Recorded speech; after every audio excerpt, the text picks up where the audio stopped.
Hello friends, welcome to மாங்கனி சமையல்.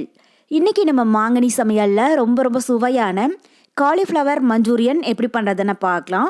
So இந்த காலிஃப்ளவர் மஞ்சூரியன் நம்ம ரெஸ்டாரண்ட்டில் சாப்பிட்ற அதே டேஸ்ட்டில் வீட்டிலே ரொம்பவே சுலபமாக செஞ்சு முடிச்சிடலாம்.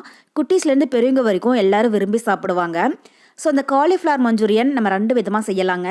ட்ரையாக செஞ்சோம் அப்படின்னா ஈவினிங் ஸ்நாக்ஸாகவும் சாப்பிட்லாம், இல்லைன்னா பிரியாணி, புலாவ், அப்புறம் ஃப்ரைட் ரைஸ் கூட சைடிஷாகவும் வச்சுக்கலாம். கொஞ்சம் செமி கிரேவியாக செஞ்சுட்டோம் அப்படின்னா சப்பாத்தி, நான், ரொட்டி கூட வச்சு சாப்பிட்றதுக்கு ரொம்பவே அட்டகாசமாக இருக்கும். சரி வாங்க, இப்போ இந்த காலிஃப்ளவர் மஞ்சூரியன் எப்படி பண்ணுறதுன்னு பார்க்கலாம். காலிஃப்ளவர் மஞ்சூரியன் பண்ணுறதுக்கு நான் மீடியம் சைஸில் ஒரு காலிஃப்ளவர் சுத்தம் பண்ணி வச்சுருக்கேன். இதில் கண்ணுக்கு தெரியாமல் சின்ன சின்ன பூச்சிகள் இருக்கும். அதனால் சுடுதண்ணியில் கொஞ்சமாக மஞ்சள் தூளும் உப்பும் போட்டுட்டு காலிஃப்ளவரை 2-3 டைம் நல்லா அலசி எடுத்துக்கோங்க. இப்போ இது ஒரு ஓரமாக இருக்கட்டும். அடுத்தது இதுக்கு தேவையான மசாலா ரெடி பண்ணிக்கலாம். இப்போ அதுக்கு ஒரு மிக்சிங் பவுலில் 1/4 கப் அளவுக்கு மைதா மாவு சேர்த்துக்கோங்க. கூடவே 1/4 கப் அளவுக்கு கார்ன்ஃப்ளவர், அப்புறம் காரத்துக்கு 1 டேபிள் ஸ்பூன் அளவுக்கு காஷ்மீரி ரெட் சில்லி பவுடர். இது நல்லா கலர் கொடுக்கும், காரம் குறைவாக இருக்கும், அதுக்காக தான் சேர்க்கிறேன். கூடவே 1 டீஸ்பூன் அளவுக்கு கரம் மசாலா, அப்புறம் 2 டீஸ்பூன் இஞ்சி பூண்டு விழுது, இதுக்கு தேவையான அளவு உப்பு, இதெல்லாம் சேர்த்துட்டு கூடவே கொஞ்சமாக தண்ணியும் விட்டு இதை கொஞ்சம் கெட்டியான மாவு பதத்துக்கு பிசைஞ்சு எடுத்துக்கோங்க. தண்ணி ஃபஸ்ட்டே ரொம்பவே அதிகமாக சேர்த்துடாதீங்க, கொஞ்சம் கொஞ்சமாக சேர்த்து கலந்துடுங்க. பாருங்கள், இப்போ மாவு ரெடி ஆகிடுச்சு. ரொம்பவே தண்ணியாக இருக்கக்கூடாது, இந்த அளவுக்கு கொஞ்சம் திக்காக இருக்கணும். இப்போ இது கூட நம்ம க்ளீன் பண்ணி வச்சுருக்கிற காலிஃப்ளவரை உள்ளே சேர்த்துடலாம்.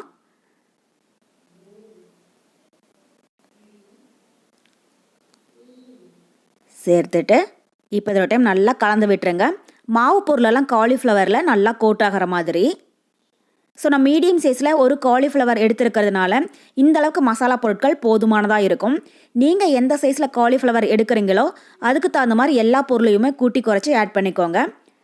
பாருங்கள், இப்போ மசாலா எல்லாம் காலிஃப்ளவரில் நல்லா கோட் ஆகிடுச்சு. இந்த அளவுக்கு நல்லா கலந்ததுக்கப்புறமா இப்போ ஒரு மூடி போட்டு மூடி வச்சிடலாம். இது ஒரு 10 நிமிஷத்துக்கு நல்லா ஊறட்டும். அதுக்கப்புறமா நம்ம இதை எண்ணெயில் போட்டு பொரிச்சு எடுத்துக்கலாம். இப்போ அடுத்தது ஒரு கடாயில் காலிஃப்ளவர் பொரியிற அளவுக்கு எண்ணெய் விட்டு சூடுபடுத்திக்கோங்க. எண்ணெய் நல்லா சூடானதுக்கப்புறமா ஸ்டவ் மீடியம் ஹீட்டில் வச்சுட்டு நம்ம ரெடி பண்ணி வச்சுக்கிற காலிஃப்ளவரை கொஞ்சம் பேச்சஸாக உள்ளே சேர்த்து பொரிச்சு எடுத்துக்கலாம். எண்ணெய் பார்த்திங்கன்னா ரொம்பவே சூடாக இருக்கக்கூடாது, மீடியம் ஹீட்டாக இருக்கிற மாதிரி பார்த்துக்கோங்க. அப்போ தான் காலிஃப்ளவர் உள்ளேயும் நல்லா பொரிஞ்சு வரும். ரொம்பவே சூடாக இருந்துச்சுன்னா மேலே சீக்கிரமாக கலர் மாறிடும், உள்ளே சரி வர வெந்திருக்காது. பாருங்கள், இப்போ காலிஃப்ளவர் ஒரு சைடு நல்லா பொரிஞ்சிடுச்சு. இதை அடுத்த சைடு திருப்பி விட்டுறலாம். 2 சைடும் நல்லா பொரிஞ்சு பபிள்ஸ் எல்லாம் ஒரு 90% அடங்கினதுக்கு அப்புறமா வெளியில் எடுத்துடலாம். பாருங்கள், இப்போ காலிஃப்ளவர் 2 சைடும் நல்லா பொரிஞ்சு லைட்டாக பொன்னிறம் ஆயிடுச்சு. இப்போ இந்த ஸ்டேஜில் வெளியில் எடுத்துடலாம். இதே மாதிரி எல்லா காலிஃப்ளவருமே பொரிச்சு எடுத்துக்கோங்க. இப்போ அடுத்தது ஒரு கடாயில் 2 டேபிள் ஸ்பூன் அளவுக்கு எண்ணெய் சேர்த்துடலாம். ஸோ நம்ம காலிஃப்ளவர் பொரிச்சோம் இல்லையா, அந்த எண்ணெயை சேர்த்துக்கோங்க. எண்ணெய் சூடானதும் 1/2 டீஸ்பூன் அளவுக்கு இஞ்சி பூண்டு விழுது சேர்த்துடலாம். சேர்த்துட்டு ஸ்டவ் மீடியம் ஹீட்டில் வச்சு இஞ்சி பூண்டுடைய பச்சை வாசனை போகிற அளவுக்கு நல்லா வதக்கிடுங்க.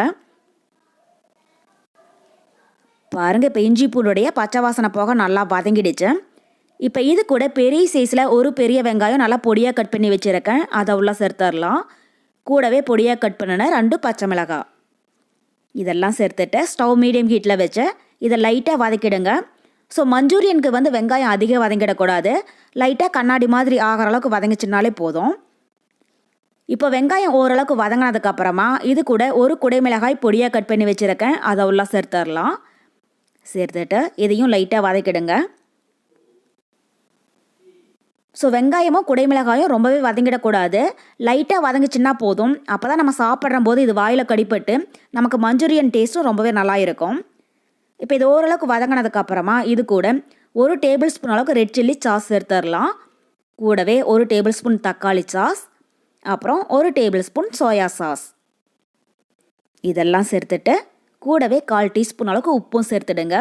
உப்பு சேர்க்கிற போது மட்டும் அளவாக சேர்த்துக்கோங்க, ஏன்னா நம்ம ஃபஸ்ட்டே காலிஃப்ளவர்லேயும் உப்பு சேர்த்துருக்கோம், அப்புறம் நம்ம சேர்த்துருக்கிற சாஸஸ்லேயும் உப்பு இருக்குது. இப்போ அளவாக சேர்த்திங்கன்னா போதும். சேர்த்துட்டு இது ஒரு டைம் லைட்டாக கலந்து விட்டுருங்க. பாருங்கள், இப்போ சாசஸ் எல்லாம் வெங்காயம் குடைமிளகாயோட சேர்ந்து நல்லா வதங்கி லைட்டாக எண்ணெய் பிரிஞ்சு வர ஆரம்பிச்சிடுச்சு. இப்போ இந்த ஸ்டேஜில் நம்ம பொரிச்சு வச்சுருக்கிற காலிஃப்ளவரை உள்ளே சேர்த்துடலாம். சேர்த்துட்டு இது ஒரு 5 நிமிஷத்துக்கு நல்லா கலந்து விட்டுருங்க. ஸோ நான் இன்றைக்கி காலிஃப்ளவர் மஞ்சூரியன் ட்ரையாக தாங்க செய்ய போகிறேன். உங்களுக்கு ஒரு வேளை செமி கிரேவியாக வேணும்னு நினச்சிங்கன்னா 1 டேபிள் ஸ்பூன் அளவுக்கு கார்ன்ஃப்ளவர் மாவை 1 கப் தண்ணியில் நல்லா கரைச்சிட்டு உள்ளே சேர்த்து லைட்டாக கொதிக்க விட்டுட்டிங்க அப்படின்னா நல்லா திக்காக கிரேவியாக கிடைக்கும். சப்பாத்தி, நான், ரொட்டி கொடியெல்லாம் வச்சு சாப்பிட்றதுக்கு ரொம்பவே அட்டகாசமாக இருக்கும். அவ்வளோதான். இப்போ சாசஸ் எல்லாம் காலிஃப்ளவரோட நல்லா சேர்ந்து வந்துருச்சு. இப்போ கடைசியாக இது கூட 1/2 டீஸ்பூன் அளவுக்கு மிளகாத்தூள் சேர்த்துடலாம். கூடவே வாசனைக்காக பொடி பொடியாக கட் பண்ணினேன் கொஞ்சம் மல்லி இலை தூவி விட்டுட்டு ஒரு டைம் லைட்டாக கலந்து விட்டுட்டு ஸ்டவ் ஆஃப் பண்ணிடலாம். உங்ககிட்ட ஸ்ப்ரிங் ஆனியன் இருந்தாலும் கடைசியாக சேர்த்துக்கோங்க. டேஸ்ட் ரொம்பவே நல்லா இருக்கும்.